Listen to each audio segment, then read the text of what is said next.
波比见面会甲音乐响应，活动由学生热情舞蹈为活动加开序幕。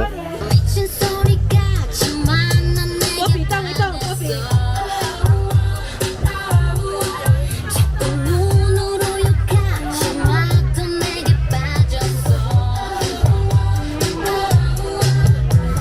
这场由北区花德里甲立委陈廷辉、议员陈英金联合服务处共同办理的波比见面会，8日上午伫正德公园热烈展开。活动规划有音乐表演、亲子写生以及小朋友上爱气垫乐园等等，吸真侪亲子家庭到场同乐。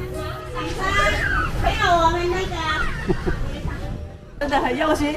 第一名的里长吼，真正是实至名归吼，当之无愧吼。所以我想叫有遮认真的里长吼，是咱所花德里的乡亲的一个福气啦吼。活动这天，北区的大家长、区长潘宝淑也来到现场致意。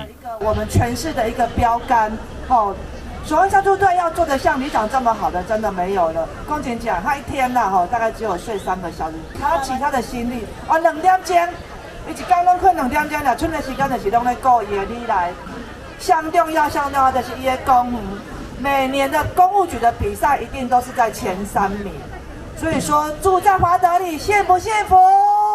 好幸福！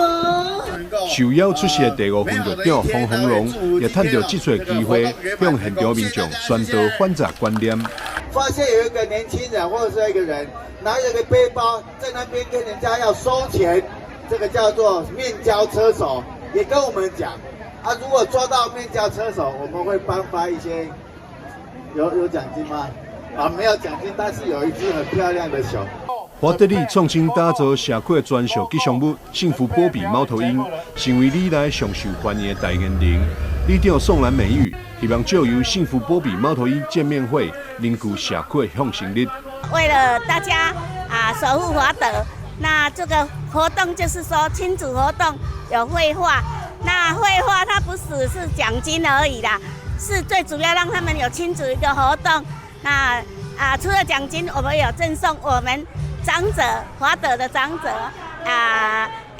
绘画，我把它编成一个绘本。那在国家注册，一共有10本那个绘本。那他们来绘画完，我就会赠送1本，还有。